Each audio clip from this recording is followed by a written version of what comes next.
కవిత independent అని తన వెనుక ఎవరూ లేరని ఎమ్మెల్సీ కవిత అన్నారు. తన ముందు ప్రజలు ఉన్నారన్నారు. కొత్తగా వచ్చిన వారిపై ఆరోపణలు, అనుమానాలు, అవమానాలు ఉంటాయని ఎమ్మెల్సీ కవిత వ్యాఖ్యానించారు. కాంగ్రెస్ వాళ్ళు తాను బీజేపీ బి టీం అని, బీజేపీ వాళ్ళు కాంగ్రెస్ బి టీం అని అంటారన్నారు. బీఆర్ఎస్ వాళ్ళు ఏదేదో ఆరోపణలు చేస్తూనే ఉన్నారని, అయితే నడక ద్వారా తన స్టాండ్ ఏంటో ప్రజలకు అర్థమవుతుందని స్పష్టం చేశారు. అందుకే కొంత సమయం పడుతుందని ఆమె వెల్లడించారు. నీళ్లు, నిధులు, నియామకాల విషయంలో రేవంత్ రెడ్డి నిర్లక్ష్యంగా వ్యవహరిస్తున్నారని ఆరోపించారు. నీళ్ల విషయంలో రేవంత్ రెడ్డి మహబూబ్ నగర్ కు చారిత్రాత్మక అన్యాయం చేస్తున్నారని అన్నారు. ఆయనను ప్రజలు క్షమించరని కవిత అన్నారు. తెలంగాణ ఉద్యమంలో ఉంటూ మరి పెద్ద ఎత్తున తెలంగాణ ప్రజల పక్షాన మేము కొట్లాడుతూ వచ్చినాం. అనేకమైనటువంటి ఉద్యమాల్లో పాల్గొన్నాం. చాలా గర్వంగా చెప్తా ఉన్నాం. తెలంగాణ రాష్ట్ర సాధనలో తెలంగాణ జాగృతి కంటూ ఆ చరిత్రలో ఒక పేజీని జాగృతి కార్యకర్తలు, నాయకులు, తెలంగాణ ప్రజల సహకారంతో నిర్మించుకోగలిగినాం. అదేవిధంగా ఆ ఒరవడిని కొనసాగిస్తూ సాధించుకున్నటువంటి తెలంగాణను అభివృద్ధి చేయడంలో కూడా మరి మా పాత్ర ఉండాలని చెప్పి మేము బలంగా నమ్ముతా ఉన్నాం. తెలంగాణ రాష్ట్రం వచ్చిన తర్వాత తెలంగాణ జాగృతి యొక్క పంతాన్ని మార్చుకొని పెద్ద ఎత్తున ప్రతి పార్లమెంటు నియోజకవర్గంలో స్కిల్ డెవలప్మెంట్ సెంటర్స్ పెట్టినాం. వేలాది మంది పిల్లలకు కూడా ఉద్యోగాలు ఇవ్వడం జరిగింది. ఎట్ ద సేమ్ టైం నేను అప్పుడు పార్లమెంట్ మెంబర్గా కూడా ఉన్నాను, తర్వాత ఎమ్మెల్సీగా ఉన్నాను. సో అనేక సమస్యలు, ప్రజా సమస్యలు నా దృష్టికి వచ్చిన వల్ల పరిష్కరించేటటువంటి ప్రయత్నం కూడా చేసినాం.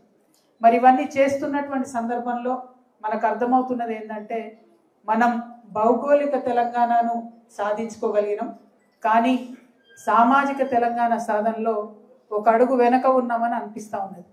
దానికి బెస్ట్ ఉదాహరణ ఏంటంటే, నిన్నటికి నిన్న మేము ఈ మహబూబ్ నగర్ జిల్లాలో తిరుగుతూ ఉంటే మరి జడ్చర్లలో ఒక హాస్పిటల్ ఉన్నది.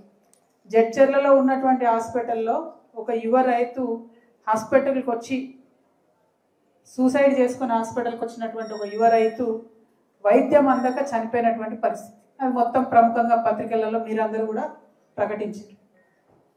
అంటే ఇవాళ డబ్బు లేనటువంటి వారికి మనం ఎంతో ఆశతో తెచ్చుకున్నటువంటి ఈ రాష్ట్రంలో, ఎంతో ఆకాంక్షలతో తెచ్చుకున్నటువంటి ఈ రాష్ట్రంలో కనీసం వైద్యం అందించలేనటువంటి పరిస్థితిలో తెలంగాణ రాష్ట్రంలో ఉన్నాం.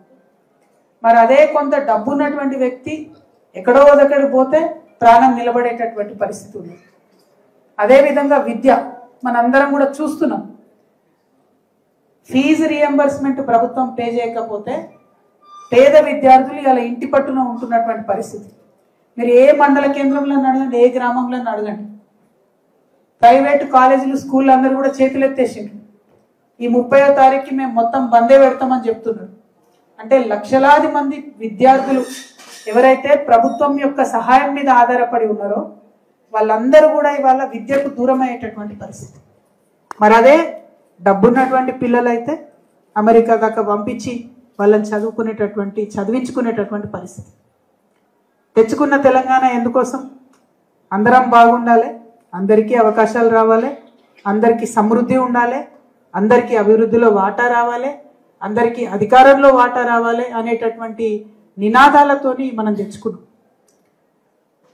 దానికోసం ప్రయత్నం చేద్దామని తెలంగాణ జాగృతి